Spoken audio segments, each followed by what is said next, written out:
I am 75 years old, and I miss Vivian every single day. Today is exactly 3 years since she left. 3 years since my house became half empty, though I continue to live in it alone. Meteorologists aren't supposed to be superstitious. We believe in data, not omens. Still, every time I hear the window frame rattle during a thunderstorm, I want to say, "Hear that, Viv? There's a cold front coming." It's like she's still sitting in her chair with her knitting. I get out of bed feeling my knees ache. Age is a bastard. I walk slowly through the bedroom to the bathroom. Bertram Hollingsworth stares back at me in the mirror, his gray hair still thick and his wrinkles deep, but his eyes still the same blue they were when he was young. Vivian always said it was those eyes that she fell in love with. My house, a Victorian two-story mansion, was built in 1904. I inherited it from my parents, and they inherited it from theirs. 4 generations of Hollingsworths have lived under this roof. Every creaking floorboard, every curve of the wooden railing holds the history of our family. After a shave and a shower, I go down to the kitchen. I make a strong black tea, a habit acquired over decades of working for the National Weather Service. I had to stay awake on night duty, tracking the movements of hurricanes and tornadoes. I still check the barometer in the hallway every morning and record the readings in a notebook. 47 years of observations is my personal database. The kitchen window overlooks the backyard. Vivian has planted a garden. Rhododendrons, hydrangeas, roses. I try to keep it up, although gardening was never my thing. This is my tribute to her. The phone's ringing. My son, Noel. "Good morning, Father. How are you feeling?" "Same as always," I answer. My knees are aching from the rain. "You look tired lately," he says with feigned concern. "You need to rest." Our relationship with Noel is strained. He's always been ambitious and impatient, inherited my analytical nature, but not my cautiousness. When he married Cassidy 15 years ago, I hoped she'd soften his temper, but she turned out to be as greedy for money and status as he was. "I'm 75, Noel. At my age, fatigue is normal. I'll come by today. We'll talk about something." He hangs up without waiting for an answer. Typical. I frown and look at the picture of Vivian on the wall. It shows her smiling, sitting in her favorite chair on the veranda. "What would you say to him, Viv?" I think. Around noon, I hear the noise of a car pulling up. It's too early for Noel. I look out the window and see the red sedan of my neighbor, Myrtle Pruitt. She's 72 and has lived across the street for 40 years. Since Vivian's death, we've been in touch more. Sometimes we have tea together on the veranda, discussing books or just watching the street life. "Bertram," she shouts, getting out of the car with a plastic container in her hands. "I brought blueberry pie." I open the door for her. Myrtle is a short woman with short-cropped gray hair and lively brown eyes. She worked as an elementary school teacher when she was young, and you can still feel that energetic caring in her. "Now, so you know I'm not a big fan of sweets," I say, but I take the pie anyway. "I know, but today is a special date." She looks at me understandingly. 3 years, right?" I nod, feeling my throat constrict. Not many people remember the anniversary of Vivian's death. Even Noel didn't mention it in our conversation this morning. "Come in," I say. "I'll put the kettle on." We sit in the kitchen, and I tell her about Noel's call. "He's up to something," I say. "I can feel it. Maybe he just wants to see his father." "Noel?" I snort. "He's been here 4 times in the last year, each time with some kind of request. Money for a new car, investment advice. Not that he ever listens to my opinion." Myrtle cuts off a piece of pie and puts it on my plate. "You're too hard on him." "And he's not attentive enough to me," I object. "You know, I saw him and Cassidy in town yesterday. They were coming out of the bank with very unhappy faces. But they didn't notice me." Myrtle shakes her head. "The young ones have their own problems. How long has it been since Cassidy closed her boutique?" "About a year. And she still blames the economy, not her terrible taste in clothes." We both laugh. Talking to Myrtle always cheers me up. After she leaves, I go into the living room and pull out my photo album. The day of the anniversary of Vivian's death is the only day of the year when I allow myself to fully immerse myself in the memories. Here's our wedding. Vivian in a simple white dress, me in a dark suit. I was 24, she was 22. Here's Noel the baby in young Vivian's arms. Here we are as a family on the beach in Michigan. Here is the new 1988th year, meeting it with champagne on this very veranda. The sound of a car pulling up interrupts my memories. Noel is in his black Audi. Cassidy's driving. Surprisingly, they don't usually arrive together. I put the album away and go to answer the door. Dad! Noel hugs me with exaggerated warmth. How are you feeling? Noel inherited my height and build, but his facial features are his mother's. Cassidy, a slender blonde with cold blue eyes, stands behind him, faking a smile. Hi, Bert, she says. I hate it when she calls me that. Bertram, I correct her. Come on in. They follow me into the living room. Noelle looks around like she's estimating the value of each item. The house looks old, he says. Ian, don't you think it's time for a renovation? I like the way it looks, I reply. It's called character, Noel. Something money can't buy. Cassidy gives her husband a nervous look. Something's not right here. Coffee? I offer. No thanks, Cassidy replies quickly. We won't be long. Just wanted to make a suggestion. I sit down in my chair and wait. Noel runs his hand through his hair, a gesture he always does when he's nervous. Dad, Cass and I were thinking, it's hard for you here alone, isn't it? It's a big house. So many things to worry about. I can handle it, I said. Of course you are, Cassidy says hastily. You're doing great. We're just worried about you. I look at them suspiciously. What's your point? Noel takes a deep breath. We thought you should take a vacation. Go to the country for the weekend. All together, like old times. I raise my eyebrows in surprise. Our family cottage on the lake is a small wooden house an hour outside of town. Vivian and I bought it when Noel was 5. For the last few years, it's been neglected. Noel thinks it's too modest for his status, and I don't have the energy to maintain 2 houses. Why the sudden concern? Just want to spend time with you, Cassidy says with a smile that doesn't reach her eyes. Right, honey? Noel nods. Yes, Father. Yeah? We realize we haven't been paying enough attention to you lately. I nod slowly, still not trusting their sudden concern. And when are you planning this trip? This Friday, Cassidy answers quickly. For the whole weekend. We'll have everything set up. You have nothing to worry about. I don't like it. But then again, it's been a long time since I've been to the cottage. The last time was with Vivian, the year before she died. She loved this place, the quiet of the woods, the view of the lake from the little dock. All right, I said at last. I'll come with you. Noelle and Cassidy exchange quick glances. Relief? Joy? And I feel an uneasy feeling clench in my chest. Great. Cassidy claps her hands together. We'll pick you up Friday morning. They leave as quickly as they came. I stand at the window and watch them get into the car. Cassidy says something, gesturing vigorously, and Noel nods with a serious expression.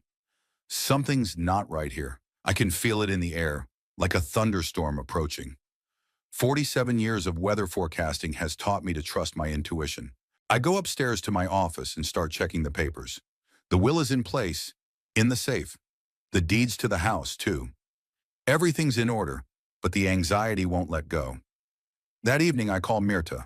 They invited you to the cottage? She's surprised. It's strange, very strange. That's what I mean, I agree. They're up to something. Should I not go? And miss the chance to find out what they're planning? I chuckle. No, I'll go, but I'll be on my guard.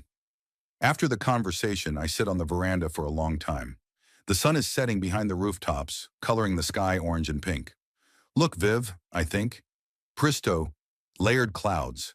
It's going to be a nice day tomorrow. I don't know what awaits me at the cottage, but I'm not going to be an easy target. If Noel and Cassidy are up to something, they'll regret it. I may be old, but I'm still Bertram Hollingsworth. I've survived 3 major tornadoes, 1 hurricane, and 47 years of marriage. Whatever they're up to, I'm ready for the storm. On Friday, I pack a small bag, a change of clothes, medicine, an old battery, operated radio, a meteorologist's habit, always keeping up with the weather forecast. At the last moment, I decide to take the photo album with me. Maybe I'll feel closer to Vivian at the cottage. When Noelle and Cassidy arrive, I'm already waiting for them on the porch. We load my stuff into the trunk, and I noticed that they brought an unusually large amount of luggage for a weekend trip. We brought groceries, Cassidy explains, intercepting my gaze. And wine. A lot of wine. I nod, pretending to believe it. Well, it's going to be an interesting trip. My intuition tells me a storm is coming, and I've always trusted my predictions. The drive to the cottage had never seemed so stressful. Cassidy drove, Noel sat next to her, and I settled into the back seat, watching the back of their heads. They were looking at each other too much, like they were having a silent conversation beyond my comprehension. The weather is supposed to be fine, I remarked, looking up at the cloudless sky. The atmospheric pressure is stable, and the wind is light. Are you still watching the weather, Father? Noel turned to me with a strained smile. Haven't you gotten tired of it in 47 years?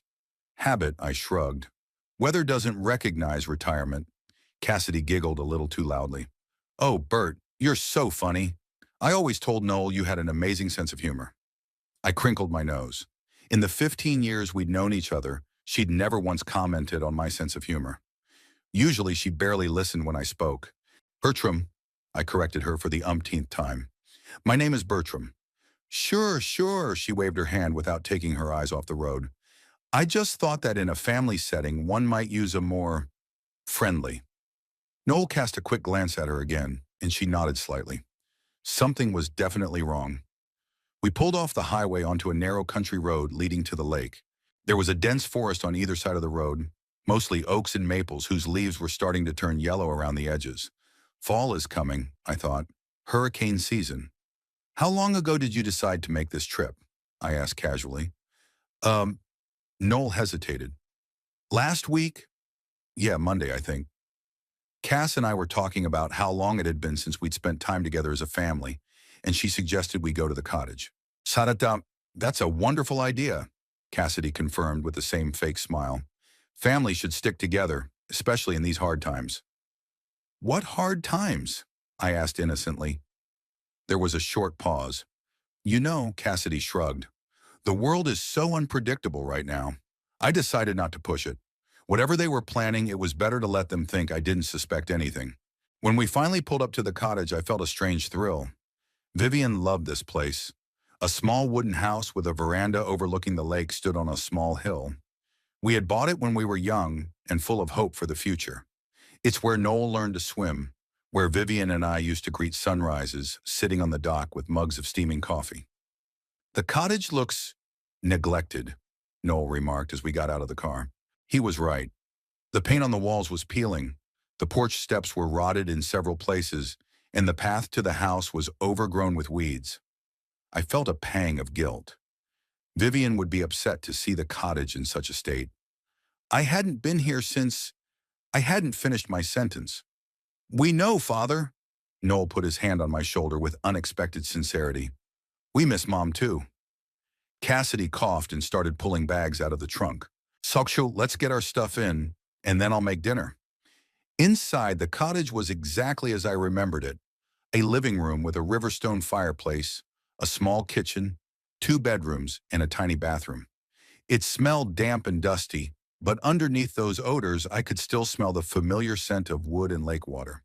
I'll take the master bedroom, I said, heading toward the room where Vivian and I always slept. Of course, Father, Noel nodded. Cass and I will take the second. I set my things down and stepped out onto the veranda. The lake glistened in the sunlight like it was studded with diamonds. The sky remained clear with only a few puffy clouds floating to the north. I inhaled deeply. The air was fresh, with a slight chill. A perfect September day. Cassidy came out onto the veranda with 2 glasses of lemonade. You must be tired from the road, she said, handing me a glass. Get some rest and Noel and I will take care of everything. I took the lemonade, looking at her carefully. She'd never shown such concern before. Something had changed and I couldn't figure out what it was. Thank you, Cassidy. I decided to play along. That's very nice of you. She smiled and went into the house. I sipped my lemonade, enjoying the view of the lake. Whatever Noel and Cassidy were up to, it was nice here and now. Maybe I was wrong to suspect them of something wrong. Maybe they really do want to mend their relationship. But my internal barometer was showing an approaching storm. I've learned to trust that sense over many years of weather forecasting. When all the instruments show clear weather, but something inside whispers of an impending storm, it's best to listen to that whisper. After lunch, Cassidy had made pasta, my favorite dish, which was also suspicious. Noel suggested a walk to the lake. "Just like old times, remember?" he said. "We used to go fishing a lot. You always lost your patience after 15 minutes and started throwing rocks into the water, scaring away all the fish." Noel laughed, and I sensed a hint of sincerity in his laugh. "I was a terrible son, wasn't I?" "Not a terrible son," I countered. "Just, impatient. Always wanting everything at once." We walked slowly down the path toward the lake. Noel propped me up on his elbow and the path became steep or uneven. It was unusual. Usually he walked ahead, never looking back, always in a hurry to get somewhere. "How's your work going?" Rush asked. "Still at the same firm?" "Yes." He nodded, but something in his voice had changed. "It's good. A little tense with the economy, but we're doing okay." "And Cassidy's boutique? Did she find a new place?" Noel shook his head. "Not yet, no. But she has some ideas for a new business." We reached the dock, an old wooden structure protruding about 5 meters into the lake. The boards creaked under our feet, but the wharf still looked sturdy enough. "I miss my mom," Noel said suddenly, looking out at the water. "Sometimes I feel like everything went wrong after she died." I nodded, unable to utter a word because of my suddenly constricted throat. "She always knew what to say," Noel continued. "She always found a way out of every situation." I put my hand on his shoulder. "She'd be proud of you," I said, though deep down I doubted it. Vivian had always wanted Noel to be honest and kind, not just successful. We stood like that for a few minutes, looking out at the lake, each immersed in our own thoughts. Then Noel shook himself, as if shaking off his sadness. "Come on, Cassidy is probably already making dinner." To my surprise, Cassidy was indeed cooking dinner. Roasting chicken with herbs, another one of my favorite dishes. There was already a bottle of red wine and 3 glasses on the table. "I wanted to have a real family dinner," she explained, seeing my surprise. "Just like old times." I didn't need to remind her that even in the good old days, our family dinners were rarely pleasant. Noel and Cassidy usually discussed their problems, rarely interested in my or Vivian's opinion. The dinner was surprisingly pleasant. The wine loosened our tongues, and we began to reminisce about the past. The funny stories of Noel's childhood, Vivian and I's adventures, the early years of Noel and Cassidy's marriage. For a while, I even forgot about my suspicions. After the second glass of wine, I felt my eyelids growing heavy. I didn't usually drink more than 1 glass, but tonight was a special occasion, I told myself. "More wine, Father." Noel was already holding the bottle over my glass. No, thank," I shook my head. "I think I'll call Myrtle. He promised to let me know how we got on." I pulled my old cell phone out of my pocket. Nothing fancy, a simple model with big buttons, perfect for an older man with bad eyesight. Noel and Cassidy looked at each other. "Oh," Cassidy jumped up from her seat. "I completely forgot. I have dessert. Blueberry pie." She reached across the table for my empty plate and supposedly accidentally hit my hand with the phone. The phone fell out, hit the edge of the table, and clattered to the floor. "Oh, Bert, I'm sorry," Cassidy exclaimed. "I'm so clumsy." Noel had already bent over, picking up the phone. The screen was shattered, and when he tried to turn it on, nothing happened. "It doesn't seem to be working," Noel said, holding the phone out to me. "I'm sorry, Dad." I took the phone, trying to hide my suspicion. It was too convenient that my phone had crashed just now. "It's no big deal," I said. "There's a bad signal here anyway. We'll get you a new one as soon as we get back to town," Cassidy assured me with a wide smile. "And now for dessert." The rest of the evening passed without incident. We ate cake, looked at old pictures I'd brought with me, and went to our bedrooms early. I felt strangely tired, and my eyes closed of their own accord. Perhaps it was the age, the fresh air, and the wine. Before I went to bed, I tried to turn on my phone again, to no avail. In bed, I could hear Noel and Cassidy talking quietly in the next room, but I couldn't make out the words. Sleep came quickly to me. I woke up late. It was light out. The clock read 10:30, unusual for me. I always wake at 6, a meteorologist's habit.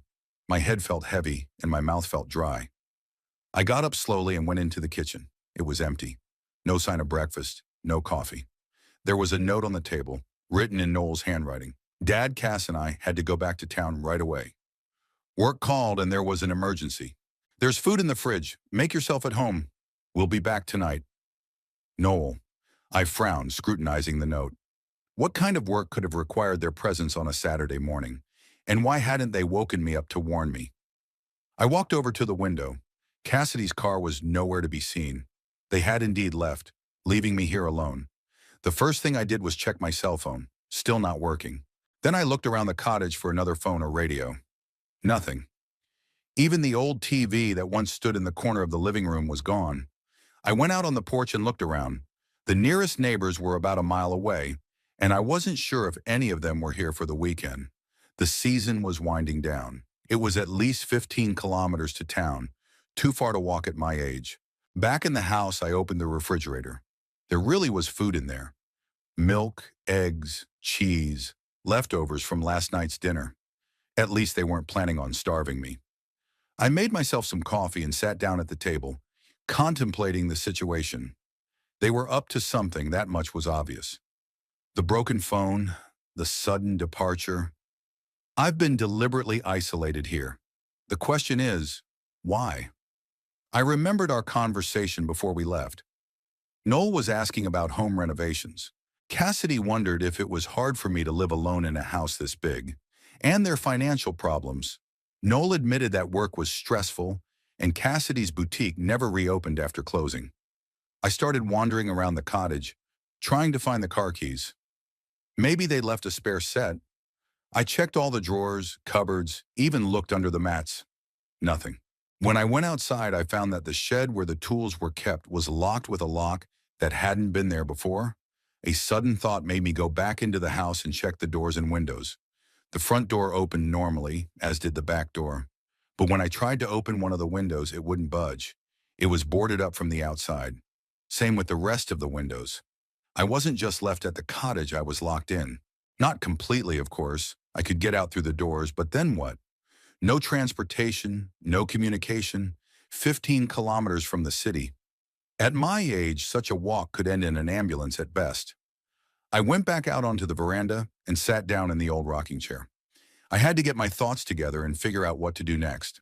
After all, I had spent 47 years forecasting the weather. I know how to analyze situations and find solutions. If Noel and Cassidy locked me in here, then they needed to get me out of the way. But why? What could they be doing in town that I could interfere with?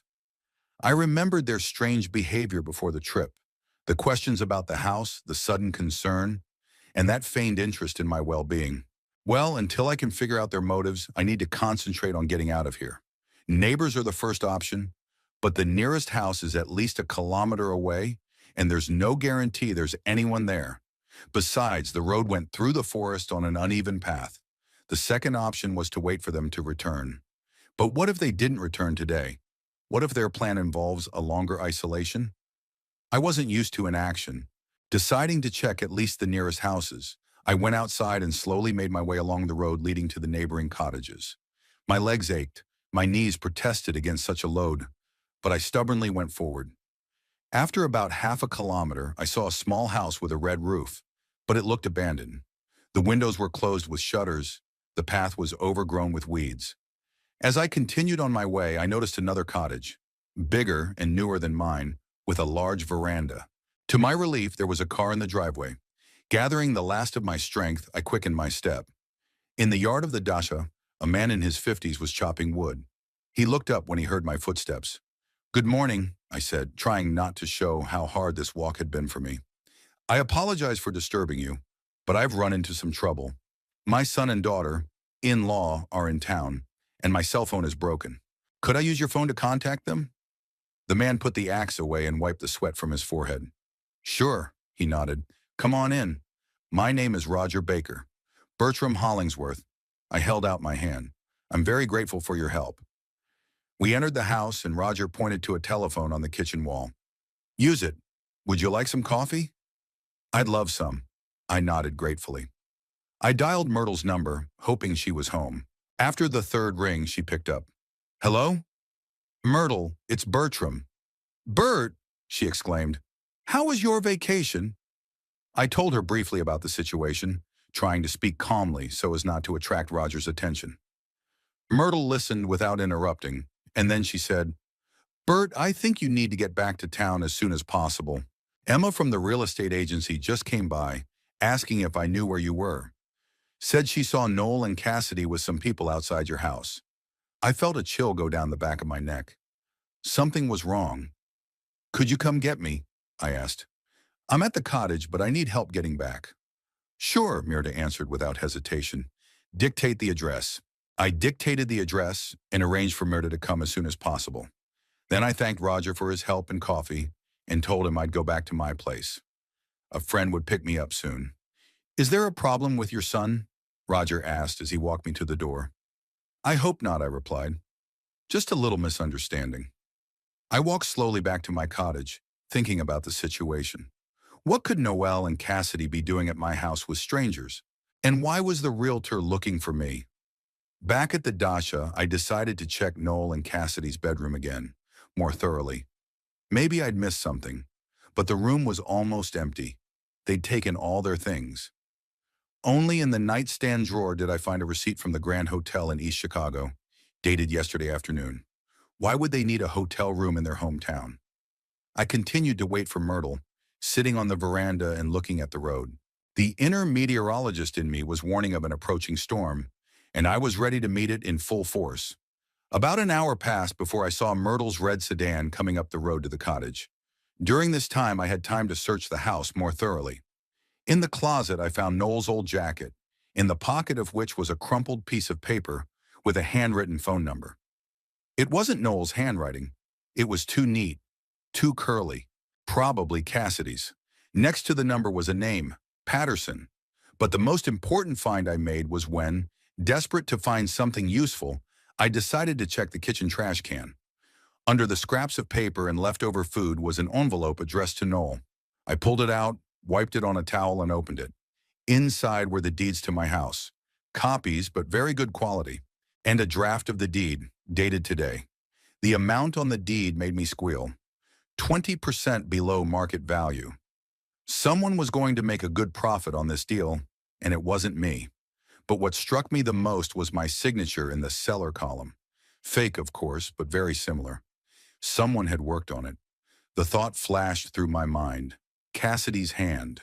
She'd always had a knack for forging signatures. Noel had once jokingly bragged about it, saying that at school Cassidy had signed all his notes for his parents. Myrtle's car stopped outside the cottage, and I hurried out, clutching the papers in my hand. Mirta looked worried, an unusual expression for her usually calm face. "Bert!" She got out of the car and hugged me. "Are you all right?" "Physically, yes." I showed her the papers. "Mentally, not quite. Look what I found." Myrtle looked through the papers quickly and her eyes widened. "They're going to sell your house? But how? You're the sole owner." "Apparently by using a forged signature and no original owner," I replied grimly. "That's why they locked me in here." "Locked you in?" I briefly told her about the broken phone, the lack of transportation, and the boarded-up windows. "Could you wait? We have to get back to the city immediately," Myrtle said firmly. "If we hurry, we can make it before the deal closes." "Wait," I stopped her. "Let's check what's going on first. Do you have a cell phone?" Myrtle pulled out her cell phone.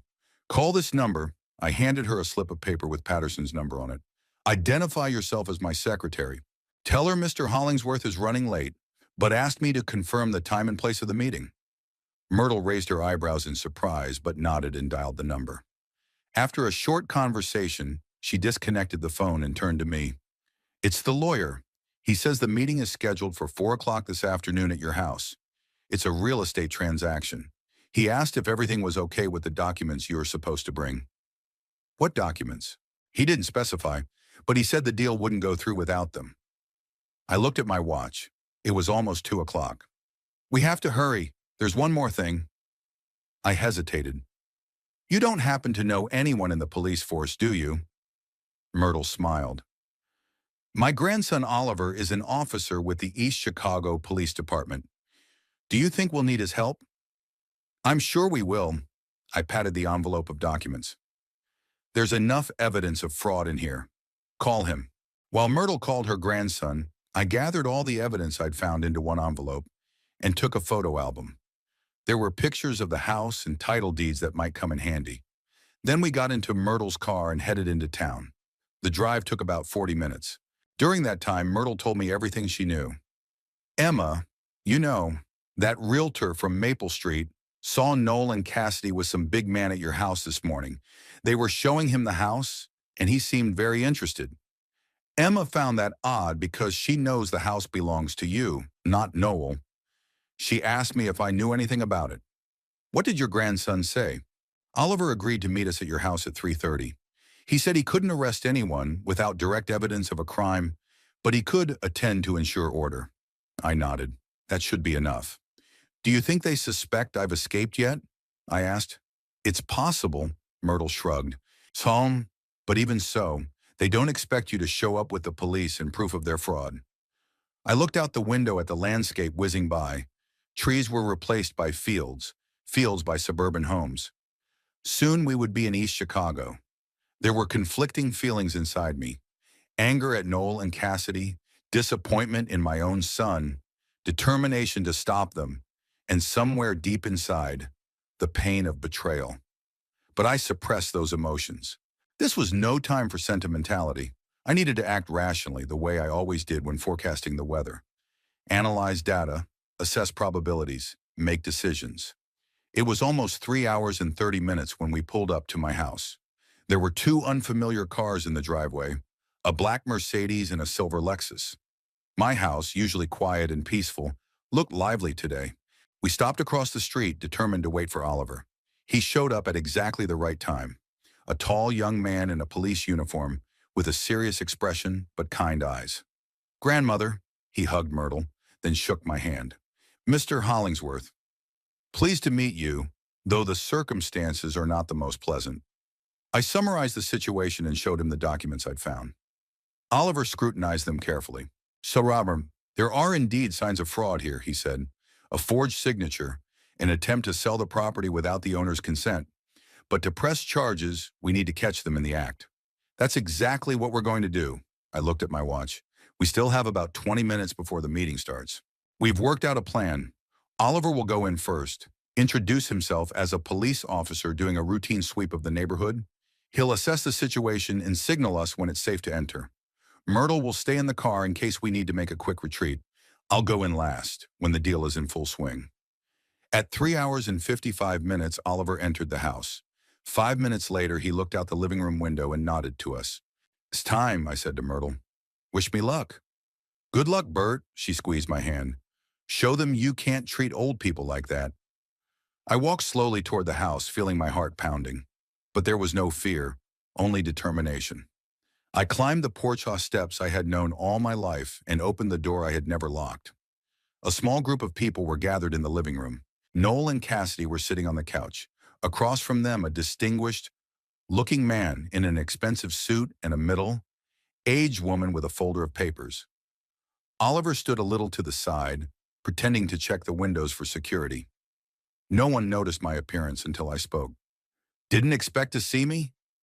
5 heads turned toward me at the same time. Noel's face paled so quickly that for a moment I feared he was having a heart attack. Cassidy looked like she'd seen a ghost. Her mouth opened in a silent scream. The man and woman just looked puzzled. Oh, Father? Noel stuttered. What are you doing here? I live here, I answered calmly. The question is, what are you all doing in my house? And why are you discussing selling it without my knowledge? The man in the suit frowned and looked at Noel. Mr. Hollingsworth, you said that your father couldn't attend the sale because of his health problems and that you had power of attorney to act on his behalf. I do, Cassidy replied quickly, coming to her senses. Bertram has memory problems. He often forgets important details. We're trying to help him by selling the house he can no longer maintain. I slowly walked over to the desk where the papers were. Interesting theory, Cassidy. Here's mine. You and Noel lured me to the cottage, smashed my phone, locked me in there with no means of communication or transportation, and returned to the city to sell my house using forged documents and a forged signature.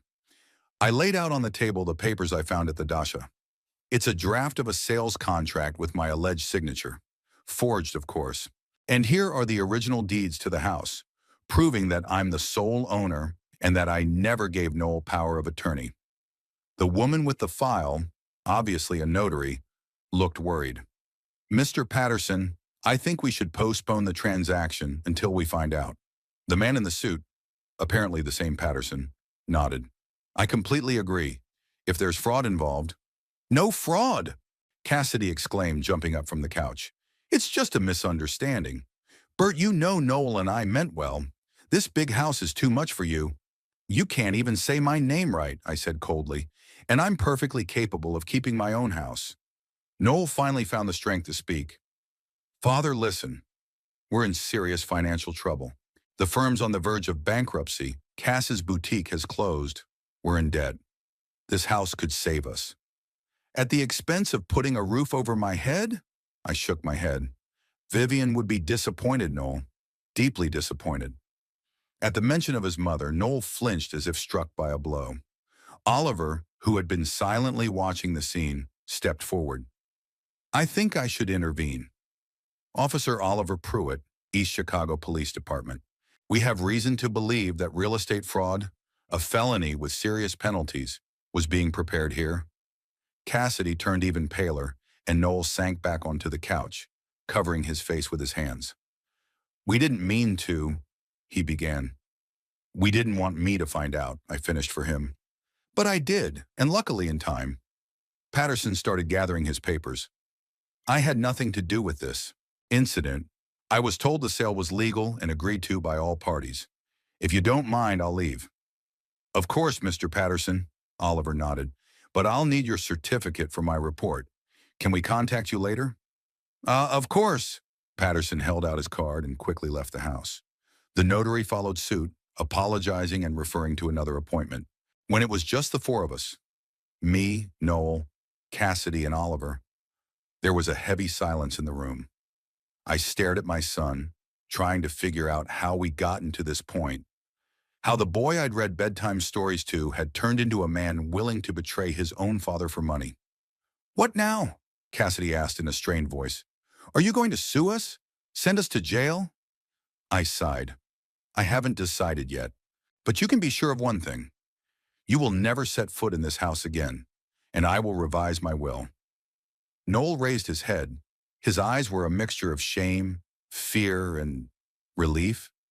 Maybe part of him was glad this plan had failed. Father, we can explain everything. Not now, I held up my hand, stopping him. Right now, I want you to leave. Both of you, now. Cassidy opened her mouth to object, but Noel grabbed her arm and shook his head. They stood up in silence and headed for the exit. Noel stopped at the door and turned around. I'm sorry, Father. I really am. I'm sorry too, I said quietly. When they were gone, Oliver put his hand on my shoulder. Are you all right, Mr. Hollingsworth? I will be, I smiled weakly. And please call me Bertram. Would you like to make a formal complaint? We have enough evidence to start an investigation, I thought for a moment. Did I want my son to stand trial? Did I want this story to become public, a topic for neighborhood gossip? Not yet, I decided. I needed time to think about it. Oliver nodded. I understand, but I'll make a report on what happened today anyway, just in case. Thank you, Oliver, and thanks for your help today. Without you and Myrtle, I might have lost my house. You're welcome, he smiled. Grandma always said you were a great neighbor. I'm glad I could help. When Oliver left, promising to come back later to check on me, I was alone in my big, empty house. I walked slowly through the rooms, touching familiar objects. The antique clock I'd inherited from my grandfather, the chair Vivian liked to sit in, the pictures on the walls that held the history of our family. My home, my life. The one Noel and Cassidy had tried to take from me. I stopped at the living room window and looked outside. Myrtle was waiting for me in her car, patiently reading a book. A trusted friend in a world where even a native son can betray. I stepped out onto the porch and waved to her. Myrtle jumped out of the car and quickly crossed the street. What's up? She asked impatiently. How'd it go? The deal fell through, I said. Noel and Cassidy are gone, but I'm afraid that's not the end of the story. You did good, Bert. Myrtle squeezed my hand. Showed them that old people can still stand up for themselves. I smiled weakly. A victory, yes, but a bitter one. Because in that battle I lost a son, or maybe I lost him much earlier. I just didn't want to admit it. Would you like to come in for tea? I suggested it. I think we could both use some after a day like this. I'd love to. Myrtle nodded, and we went inside. My inner barometer told me that the storm wasn't over yet. But now there was a moment of calm, and I was going to enjoy it before I faced the weather again. The morning after the deal went down was overcast. I stood at the window with a cup of strong black tea, watching the low clouds creep over the rooftops of East Chicago. The barometer was showing a drop in pressure. Rain was coming. The weather matched my mood perfectly. The night passed restlessly. I tossed and turned in bed, replaying the events of yesterday in my head. Noel's face when he saw me in the doorway, Cassidy's attempts to justify herself, and all the while, somewhere on the periphery of my mind, the thought that my own son was willing to betray me for money. The doorbell rang, interrupting my musings. Oliver stood on the doorstep in his civilian clothes, jeans and a dark blue shirt instead of yesterday's police uniform. Good morning, Bertram. He handed me a paper bag. Grandma sends blueberry muffins. Said they always help in times of need. Thanks, I smiled, accepting the package. Myrtle knew how to lighten the mood. Come on in. The coffee's ready. Oliver followed me into the kitchen, where I poured the coffee into cups and put the muffins on a plate. How are you?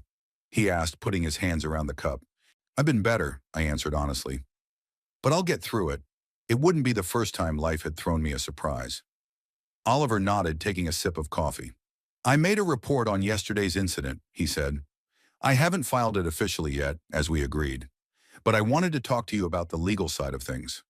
Sure, I sat down across from him. What do you think?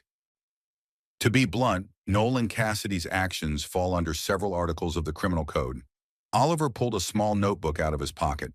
Real estate fraud, forgery of documents, attempted unlawful deprivation of property, maybe even unlawfully holding a person against their will. It's about how they left you at the cottage without communication or transportation. I sighed. This sounded serious. What's the punishment? Depending on the court's decision, from a hefty fine to up to 5 years in prison. Oliver flipped through a page of his notebook. Especially considering the value of the property and the premeditated nature of the actions. 5 years. My son could end up in prison for 5 years. The thought made me feel a little sick to my stomach. There are other options, Oliver continued, noticing my concern. We could settle out of court, or we could file a civil suit instead of criminal charges. I rubbed the bridge of my nose, feeling a headache coming on. I need to think about it. It's not an easy decision. Sure, Oliver nodded. No one's rushing you, but I wanted you to know your rights and options. We were finishing our coffee when the doorbell rang again. This time it was Noel and Cassidy. Both of them looked exhausted, like they'd been up all night. Cassidy was holding a bouquet of flowers, and Noel was holding a bottle of whiskey, my favorite kind. Father, Noel looked nervous. Can we come in? We need to talk. I hesitated. Part of me wanted to slam the door in their faces, but the other part of me, the part that still remembered Noel as a little boy with scraped knees and a big smile, wanted to hear their explanation. Not for long, I stepped back, letting them inside. When I saw Oliver in the kitchen, Noel visibly tensed. I didn't realize you had company. Oliver came by to check on me, I answered dryly. After last night. Cassidy awkwardly handed me the bouquet. It's for you, Bertram, a token of reconciliation. I took the flowers but didn't thank her. It was petty, I suppose, but I couldn't bring myself to feign gratitude. Sit down, I pointed to the chairs. Say what you want to say, Oliver stood up. Maybe I should go. This is a family matter. No, I shook my head. Stay, please. I may need, an objective opinion. Noel and Cassidy exchanged glances but sat down at the table. Noel placed the bottle of whiskey in front of him, but didn't open it. Father, he began, first of all, we want to apologize. What we did, it's unforgivable. We realize we betrayed your trust. We're really sorry, Cassidy said, and this time I heard genuine remorse in her voice. It was a terrible, stupid idea. We should never have even thought of it. I looked at them, trying to find the anger of yesterday, but found only fatigue and frustration. Why? I asked simply. "Uh, why did you decide that selling my house behind my back was an acceptable way out of any situations?" Noel took a deep breath. "We're in a desperate situation, Father. I didn't want to tell you so as not to worry you, but my firm went bankrupt 2 months ago. I lost my job. Cass and I are in debt from her failed business. The bank's threatening to foreclose on our house. And yesterday," Cassidy continued, "the debt collectors took my car, the one we used to drive to the cottage. It was the last thing of value we could sell. And that's why you decided to sell my house?" I shook my head. "You could have just asked for help. Talk to me." "We tried," Noel exclaimed. "Remember 3 months ago I asked you for a loan.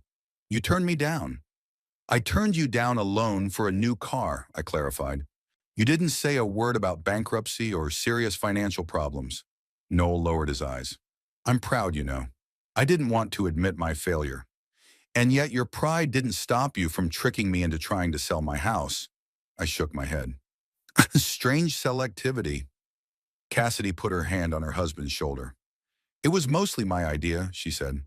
"I convinced Noel that it was the only way out, that we'd help you move to a smaller place where you'd be well taken care of, and the money we had left over would help us get back on our feet." "Don't defend me, Cass." Noel pulled her hand away gently. "I'm a grown man, and I make my own decisions. Yes, we've convinced ourselves that we're acting in your best interest too, Father, that this big old house is too burdensome for you, that you'd be better off in a modern apartment or nursing home. But the truth is, we were thinking of ourselves first." There was silence. Outside the window, the rain began to drizzle, drumming softly on the glass. "How deep are your financial problems?" I finally asked. "How much do you owe?" Noel said the amount, and I whistled, really serious. "Why didn't you declare bankruptcy?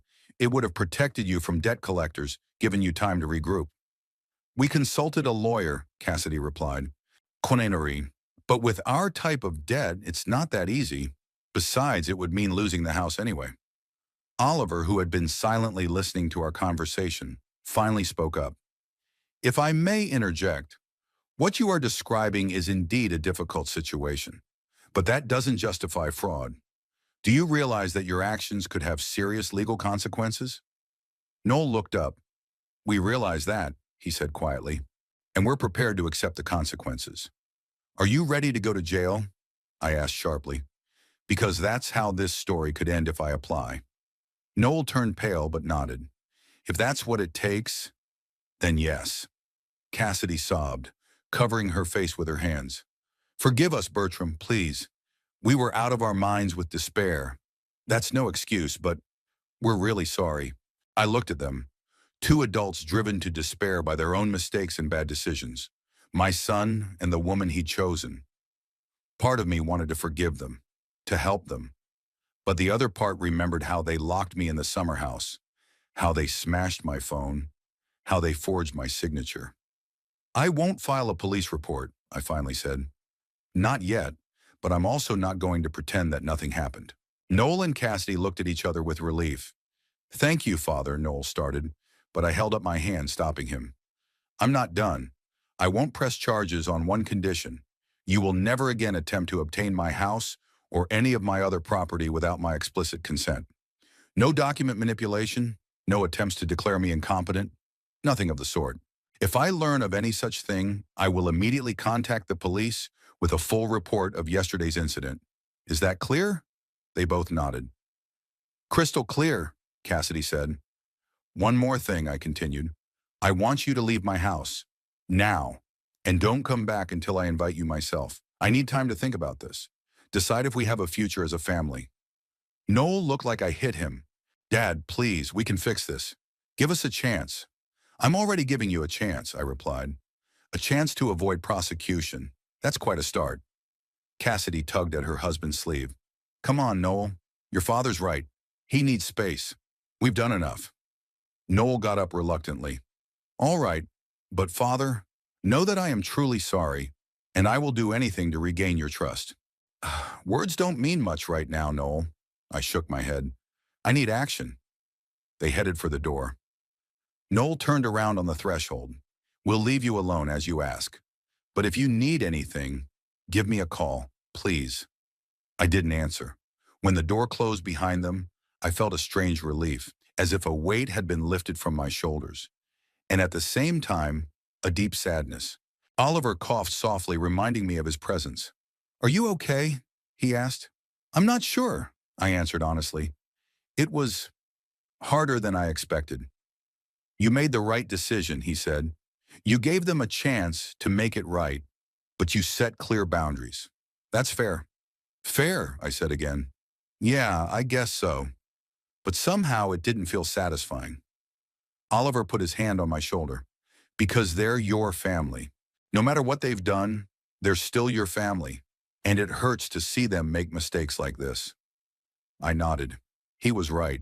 Despite the betrayal, Noel was still my son, my flesh and blood, my responsibility in a way. And seeing him stoop to fraud was more painful than the attempt to take my home away from me. Thank you, Oliver, I said, for your support and for helping me see the situation clearly. You're welcome, he smiled. That's what friends are for. After Oliver left, I sat on the porch for a long time, watching the rain. It had intensified from a light drizzle to a downpour.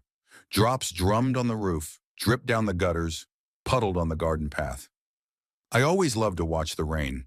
It calmed me, helped me think. I thought about Noel and Cassidy, about their despair and mistakes, about how easily a man can cross the line when he feels cornered, and about how thin the line is between wanting to protect your family and wanting to protect yourself from your family. Vivian always said Noel was too much like me, just as stubborn, just as proud. Maybe she was right. Maybe there was something of my own character in what he did, taken to the extreme. But that's no excuse. I would never betray my family, never violate their trust for my own gain. And the fact that Noel was able to do it hurt me deeply. That evening, Myrtle called. How are you, Bert? She asked with concern in her voice. Oliver had told me about Noel and Cassidy's visit. I'm fine, I replied. Just rethinking some things. You're being too soft on them, Myrtle said. After what they did, if my kids tried to pull something like that, I wouldn't be so lenient. Maybe, I sighed, but I need to find my own way through this situation, Myrtle, and I'm not sure what that means yet.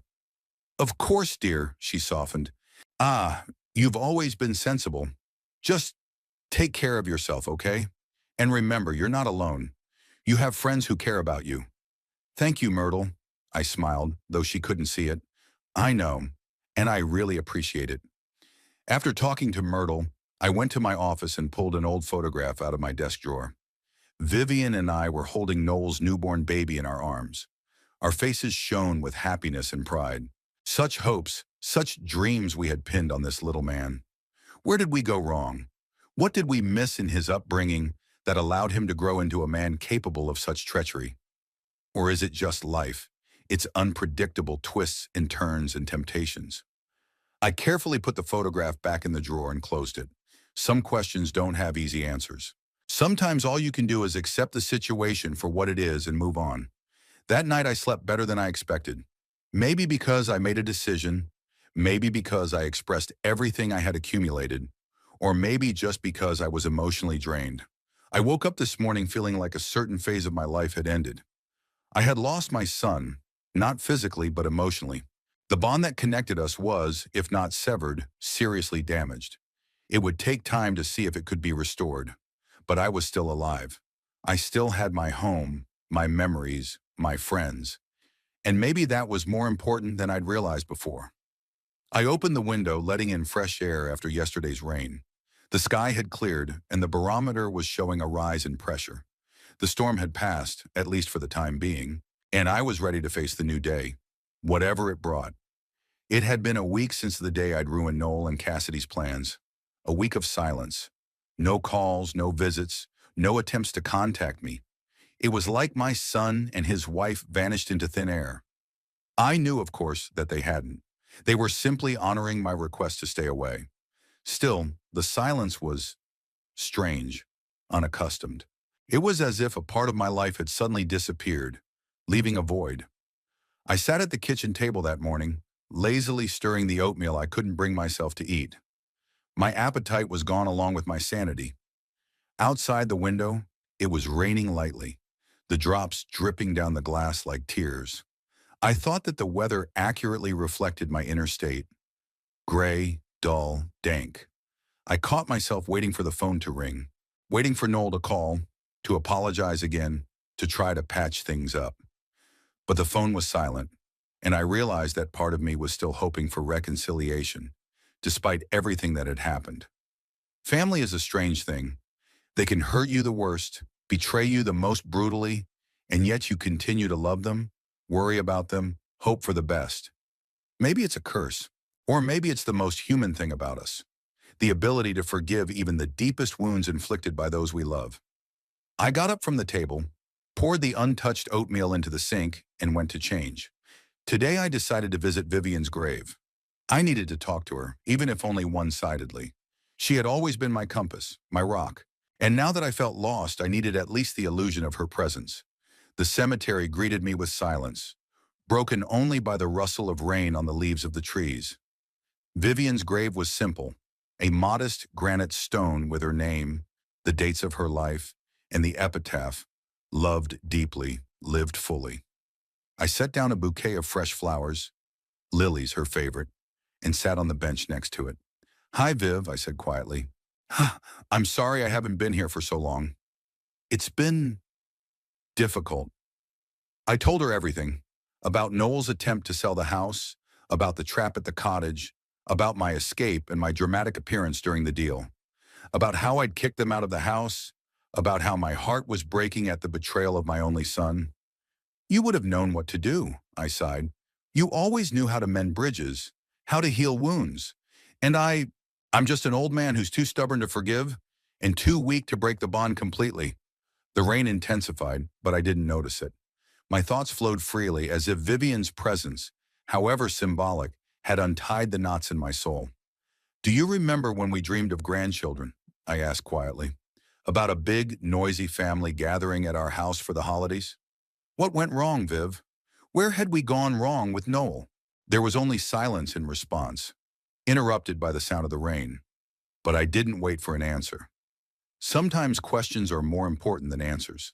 Sometimes the very act of asking questions helps you understand yourself better. I sat there for a long time, soaked to the skin, but I felt strangely relieved. It was as if some of my pain was still there, on the rain-soaked bench next to Vivian's grave. When I got home, I took a hot shower, changed into dry clothes, and made myself some strong tea. Sitting in the living room with a cup in my hands, I began to think about the future, about what I wanted to do with the rest of my life. Work had always been my refuge. 47 years with the National Weather Service gave me purpose, structure, meaning. When I retired, that structure disappeared. I filled my days with reading, gardening, occasionally seeing former coworkers. But after Vivian's death, even these activities lost their luster. Maybe it was time to find a new purpose. Not just to exist, but to live life to the fullest despite age and loss. The ringing of the doorbell interrupted my musings. Myrtle stood on the doorstep with a large container in her hands. "I brought some stew," she said without preamble, walking past me into the kitchen. "I bet you haven't eaten anything again."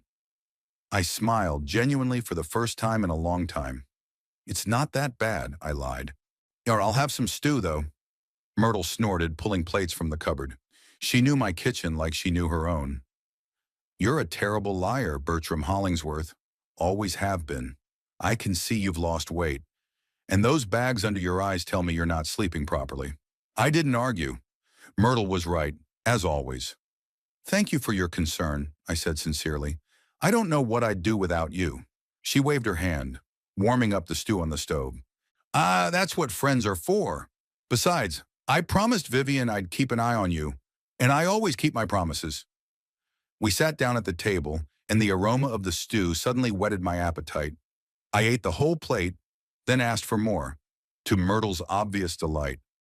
"There, that's different," she said, setting another down for me. "Food heals not only the body, but also the soul." After dinner, we went into the living room with cups of tea. Myrtle looked at me carefully, as if assessing my condition.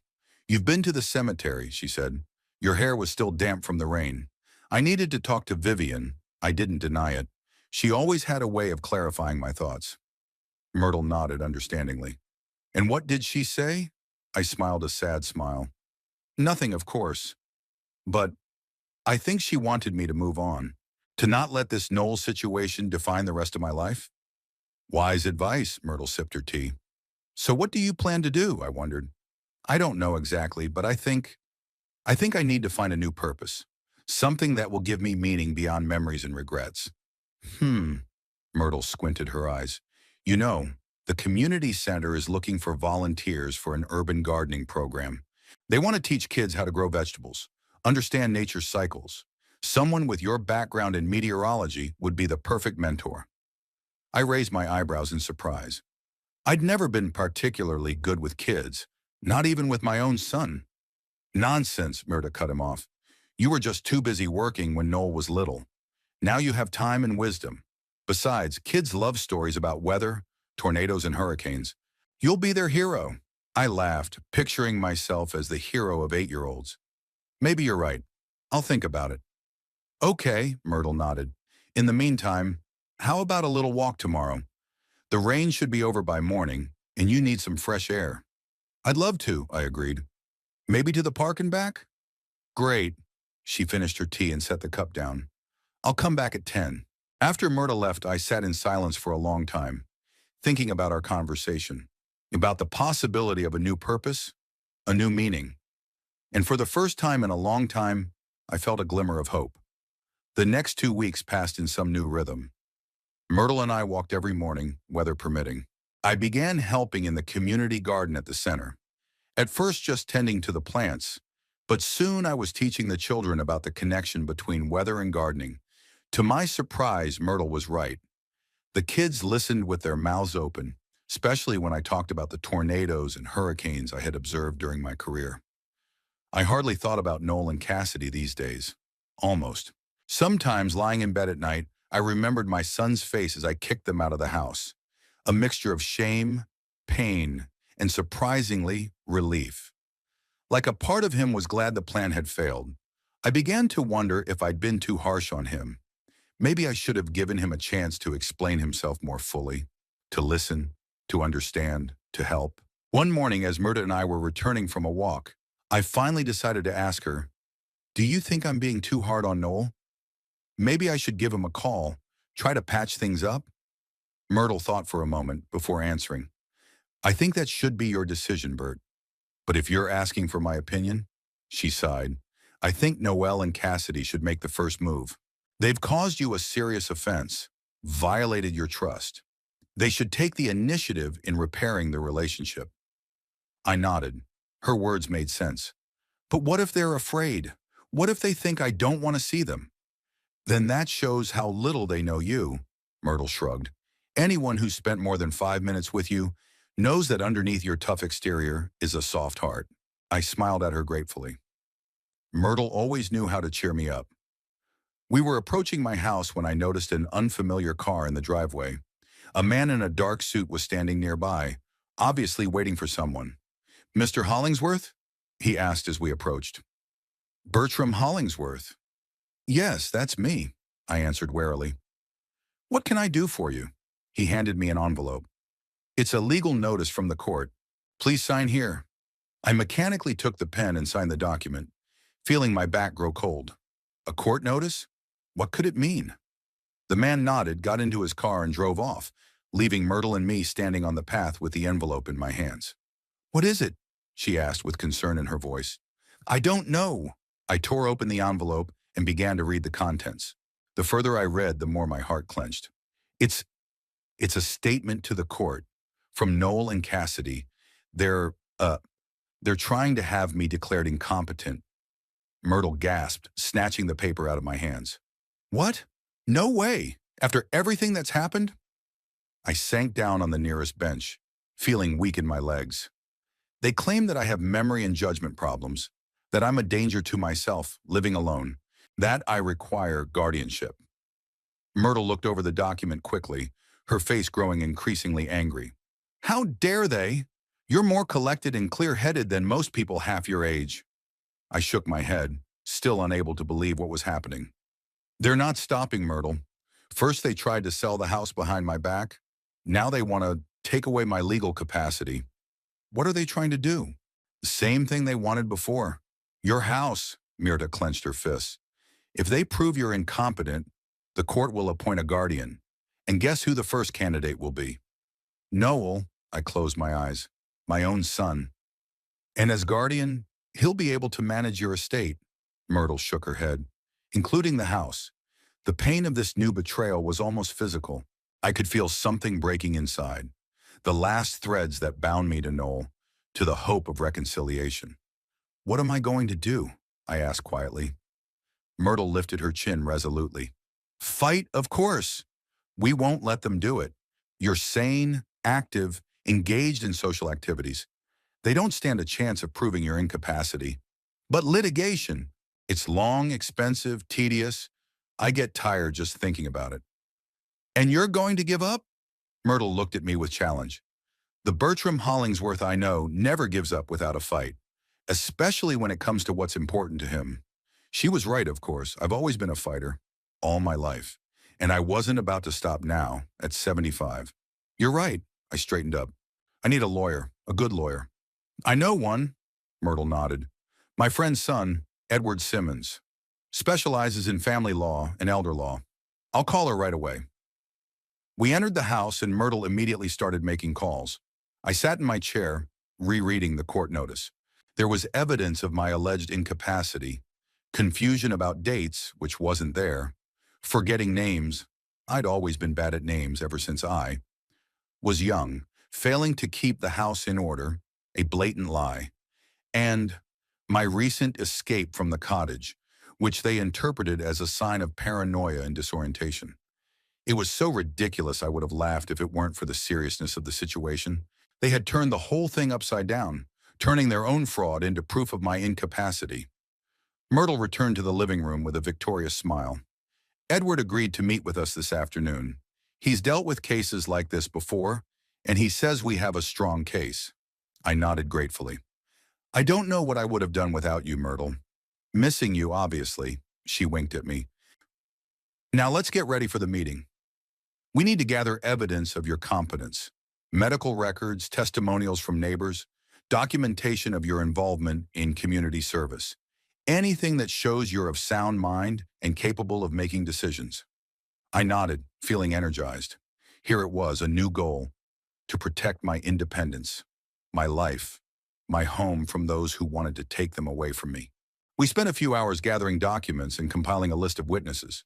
Then we drove to Edward Simmons' office, an elegant but not pretentious office in the business part of town. Edward turned out to be a young man in his 40s, with a keen eye and calm, confident manners. He listened carefully to my story, asked a few clarifying questions, and examined the documents we had collected. Mr. Hollingsworth, he said at last, I'm taking your case, and I can say with certainty that we have an excellent chance of winning. Really, I was both relieved and skeptical. Even though my age alone is not grounds for incapacity, Edward said firmly. The law protects the rights of the elderly. To declare someone incapacitated, you need serious evidence of mental impairment or a complete inability to care for yourself. None of that applies to you. He went over Noel's statement one more time. In fact, their arguments are extremely weak. The only thing they have is your age and their own claims about your condition. Against that, we have your clean medical records, testimonials from neighbors and friends about your competence, and your participation in community service. Plus, he looked up at me, your obvious clear mind and memory. The judge will see that right away. What about the dacha story? They claim I'm being paranoid. Edward smiled. That's their weakest argument. Because we have the documents you found that prove they did try to sell your house without your knowledge. That's not paranoia, Mr. Hollingsworth. It's healthy vigilance. I felt the tension that had been gripping me since I received the notice begin to release. So we have a chance? More than a chance, Edward said confidently. We have the law on our side. And the truth.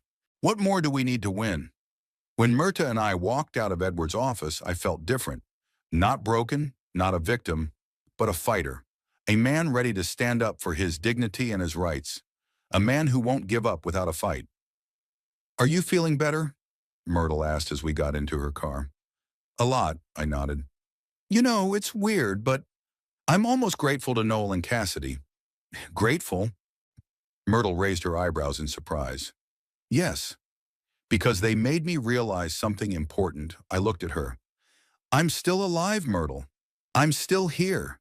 And as long as I am here, I will fight for my life, for my home, for my right to choose my path. Myrtle smiled at me with understanding and warmth. That's my Bert. I always knew you were made of solid material. On the way home, I looked out the window at the city floating by. East Chicago, my home for over 50 years. The city where I met Vivian, where Noel was born, where my entire life has been spent. I won't let anyone, not even my own son, take that away from me. I will fight, and I will win, because the truth is on my side, and because I am Bertram Hollingsworth, a man who has survived 3 major tornadoes, 1 hurricane, and 47 years of marriage. And men like that don't give up without a fight. The day of the trial came 6 weeks after I received the notice. During that time, my life became a preparation for battle. Edward Simmons turned out to be an exceptional lawyer, meticulous, attentive, and passionately committed. We met at least twice a week, gathering evidence of my competency, preparing witnesses. Myrtle was there every step of the way, as was her grandson Oliver, who agreed to testify about the events of the attempted house sale. Doctors, neighbors, former co-workers, and community center leaders all attested to my mental clarity and ability to make my own decisions. The morning of the trial was clear and cool. The barometer showed consistently high pressure, a good sign, at least from a meteorological standpoint. I wore my best suit, the navy blue one Vivian had bought me for my 60th birthday. It hung on me a little. I'd really lost weight in the last few months, but it gave me confidence. Myrtle picked me up at 9 in the morning. The trial was due to start at 10. Nervous? She asked as we pulled onto the main road. Surprisingly not, I replied, and it was the truth. I felt determination and a strange calmness. Because you know the truth is on your side, Myrtle nodded. It's always empowering. The courthouse was an imposing stone and glass structure in the center of the city. Edward was waiting for us inside, impeccable in his dark suit and leather briefcase. Ready, Mr. Hollingsworth? He asked, shaking my hand. More than ready, I nodded. Let's get this over with. We entered courtroom number 3, where our case was to be heard. The first thing I saw was Noel and Cassidy sitting at a table with their attorney, a full middle-aged woman with a keen eye. Noel looked tense. Cassidy looked nervous. They avoided looking in my direction. We took our seats at the opposite table. Gradually, the room filled up. Witnesses, members of the press, to my surprise, and the merely curious. At 10 o'clock, Judge Eleanor Reese appeared, a short, older woman with short gray hair and a piercing gaze. She was known for her fairness and impartiality, which was reassuring. Case number 825, fraction 25. Hollingsworth versus Hollingsworth, the clerk announced. An application for a declaration of incompetency. Judge Reese scrutinized the documents in front of her, then looked up. Before we begin, I want to make one thing clear. This hearing is not a formality. I will carefully consider all of the evidence and testimony. Declaring a person incapacitated is a serious step that deprives them of fundamental rights. Such a decision requires irrefutable evidence. I felt some of the tension let go of me. The judge at least was not going to make any hasty decisions. Noel's attorney spoke first, presenting his arguments. My advanced age, alleged memory problems, inability to maintain the house, paranoid thoughts that my son was trying to sell my house. As evidence, she provided photographs of some neglected areas of the garden and house that needed repair. Then it was Noel's turn. He stepped up to the witness stand, avoiding meeting my gaze. Mr. Hollingsworth, the lawyer began, when did you notice the change in your father's condition? About a year ago, after the 3-year anniversary of my mom's death, Noel replied. He started forgetting things. He'd get dates mixed up. Sometimes he didn't recognize people he'd known for years. He stopped caring for the garden, even though he'd always loved it. And what bothers you most about his condition? Noel sighed, looking genuinely concerned. The fact that he's living alone in a big house that's getting dangerous? The porch steps are rotten, the wiring is old. I'm afraid he might fall or start a fire. He hesitated. Keep going, Mr. Hollingsworth, the lawyer encouraged him, and he's become paranoid. Thinks I want to take his house, even though I was just suggesting he move to a safer place. Edward rose for cross-examination. Mr. Hollingsworth, do you have a medical degree? Can you professionally diagnose dementia or other cognitive impairments? No, Noel admitted reluctantly. Have you ever accompanied your father to a doctor for an evaluation of his cognitive condition? No, but you claim your father became paranoid, thinking you wanted to take his house.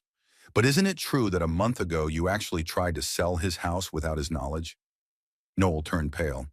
It was a misunderstanding. A misunderstanding? Edward raised an eyebrow. You lured your father to the cottage, smashed his phone, left him without transportation or communication, and came back to town with forged documents to sell his house. You call that a misunderstanding? Objection, Noel's attorney jumped in. This is irrelevant. On the contrary, Your Honor, Edward objected. It's directly relevant to the charge of paranoia. If Mr. Hollingsworth Sr.'s actions were justified by a genuine attempt to gain possession of his property, that's not paranoia.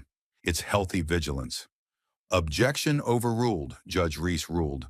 The witness will answer the question. Noel looked cornered.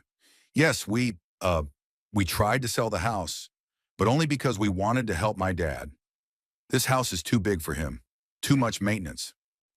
And it's worth a considerable amount of money, Edward finished. Money that would help you pay off your debts after your firm went bankrupt and your wife's business failed. Right? Noel was silent, his head down. Answer the question, Mr. Hollingsworth, the judge demanded. Yes, Noel said in a low voice. The money would help us to pay off our debts. After this testimony, the atmosphere in the courtroom changed. I could feel the sympathy of those present tilting toward me. Cassidy was next, but her testimony added little. She repeated the same things Noel had said, sometimes getting confused about dates and details. Then it was the defense's turn. Edward called my therapist, Dr. Montgomery, who had treated me for the past 15 years. Dr. Montgomery, did you recently perform a cognitive assessment on Mr. Hollingsworth? Yes, 2 weeks ago, the doctor nodded. Mr. Hollingsworth underwent a complete neurological and psychiatric evaluation. The results showed complete mental clarity, excellent memory for his age, and normal decision-making ability. No evidence of dementia or other cognitive impairment. So, in your professional opinion, Mr. Hollingsworth is fully competent? Absolutely. I would say he's in better cognitive shape than many of my patients who are 20 years younger than he is. After Dr. Montgomery, Myrtle, Oliver, my former colleagues, and the leaders of the community center spoke, they all spoke of my mental clarity, activity, and ability to take care of myself. Finally, it was my turn. I stepped up to the witness stand, feeling all eyes on me. Mr. Hollingsworth, Edward began, tell the court about yourself and your life. And I did. About my career as a meteorologist, about my 47 years of marriage to Vivian, about the house I'd lived in all my life, about my current endeavor, volunteering at a community center where I taught children the basics of meteorology and gardening.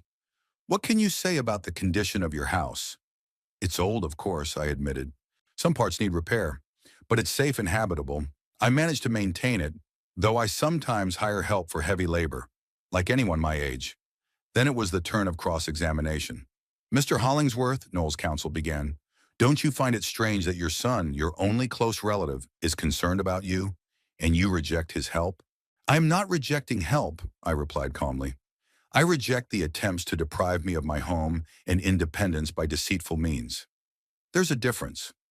But do you recognize that your house needs repair? That at your age it is difficult for you to maintain such a large household? I recognize that sometimes I need help, I nodded. But that doesn't mean I can't make decisions about my life and property. And I find ways to get the help I need without sacrificing my independence. You're accusing your son of attempted fraud. Don't you think that sounds, paranoid? I smiled. I would agree with you if I didn't have proof, but I have a black-on-white sales contract with a forged signature, the testimony of a police officer who was there, and Noel's own confession. That's not paranoia, ma'am. These are facts. The defense attorney had no answer. After all the testimony, The judge called a short recess to deliberate. Edward, Myrtle, and I stepped out into the hallway. "You were great," Edward said. "Clear, confident, no emotional outbursts. The perfect witness." "I agree," Myrtle squeezed my hand. "You've shown yourself to be exactly what you are. Intelligent, focused, in complete command of the situation." In the hallway, we ran into Noel, who was walking toward the water dispenser. He stopped when he saw me, and after a moment's hesitation, he came over.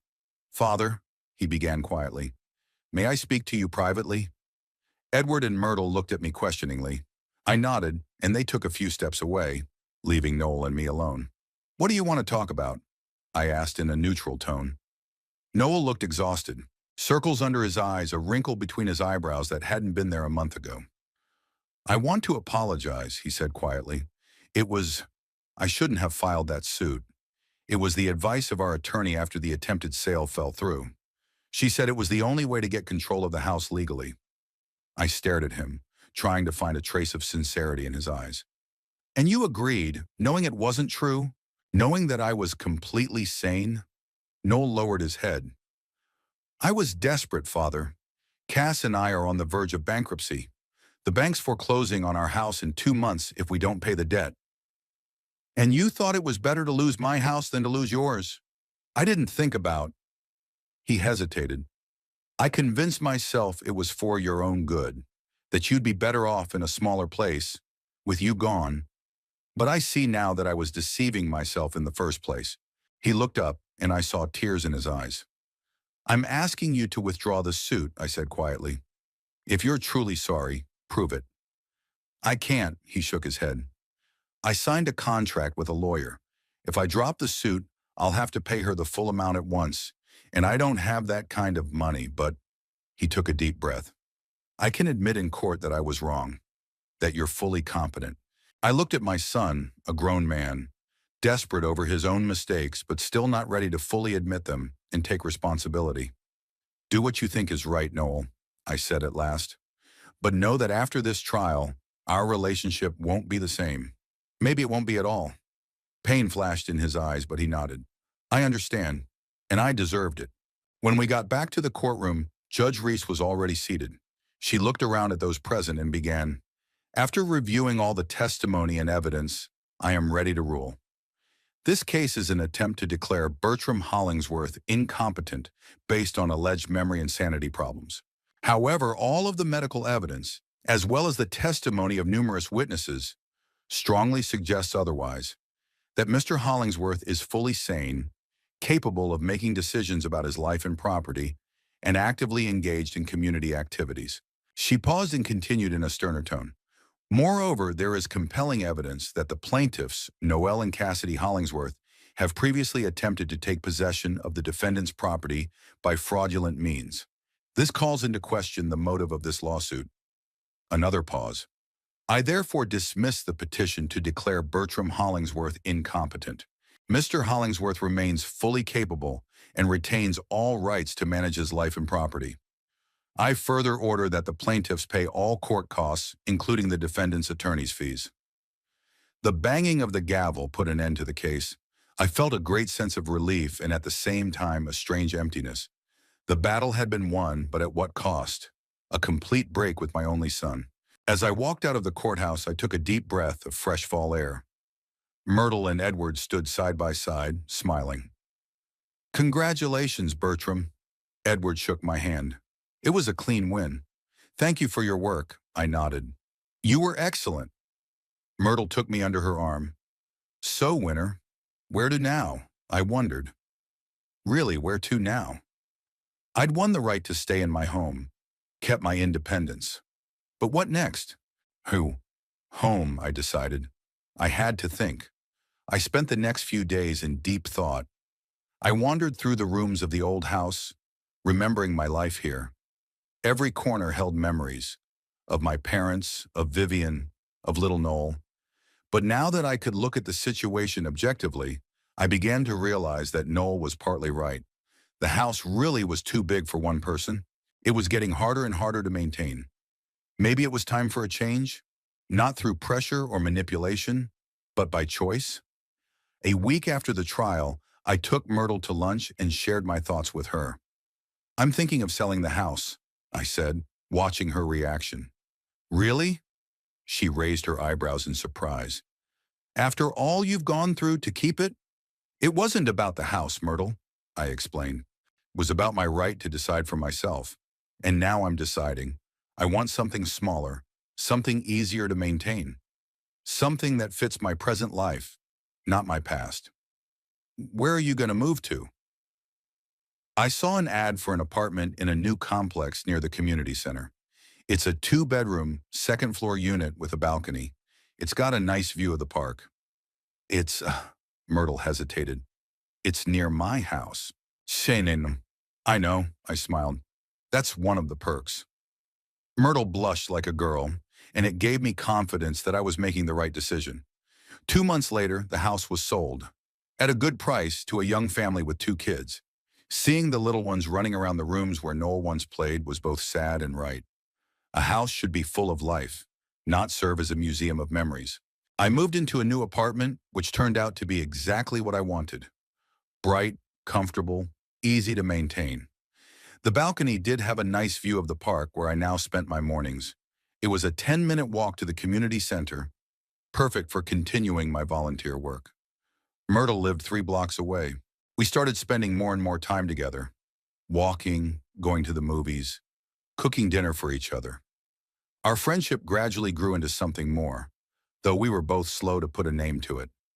I donated part of the money from the sale of the house to climate change research, a topic that had always been close to my heart as a meteorologist. The other part I'd put aside for the future. I didn't know how many years I had left, but I wanted to face them with dignity and without financial worries. As for Noel, he called me a month after I moved in. The conversation was awkward, but sincere. He confessed that he and Cassidy had declared bankruptcy after all and lost their house. Now they were renting a small apartment and trying to start over. Hakan and Wana, you were right, Dad, he said at the end of the conversation. I'm sorry I realized it too late. It's never too late to start over, Noel, I replied, surprised at my own words. I'd only recently realized it myself. We didn't promise each other an immediate reconciliation or restoration of our relationship. Some bridges can't be rebuilt quickly, but we agreed to the possibility of meeting in the future, and that was more than I had expected. In the spring, as the sun grew stronger and the days longer, the community center expanded its urban gardening program. I was asked to lead an entire area related to climate observations and their effect on plants. I agreed enthusiastically. One such day, while working with the children to build a simple weather station for the garden, I caught myself thinking that I felt happy, really happy, for the first time in many years. That evening, Myrtle and I were sitting on my balcony, watching the sunset. She put her hand on mine, and I squeezed her fingers. You know, Bert, she said quietly, sometimes I think everything happens for a reason. Even the hardest trials can lead to something good. I nodded, looking up at the golden sky. Vivian used to say almost the same thing. She believed that life always gave you a second chance. You just had to be willing to take it. She was a wise woman, Myrtle smiled. Yes, I turned to her. I think she would have approved of us. Myrtle blushed slightly, but didn't look away. I think so too. We didn't talk about love or relationships. At our age, such words seem both too big and too small for what happens between 2 people who have lived a long life and found a new beginning in each other. But in that moment, watching the sunset with Myrtle by my side, I realized my story is not over. It continues, takes new turns, opens new horizons, and I am ready for this journey. After all, as I've always said, I've survived 3 major tornadoes, 1 hurricane, and 47 years of marriage. What could be scarier than that? Nothing can break Bertram Hollingsworth, especially now that I've realized the most important thing of all. It's never too late to start a new chapter of your life.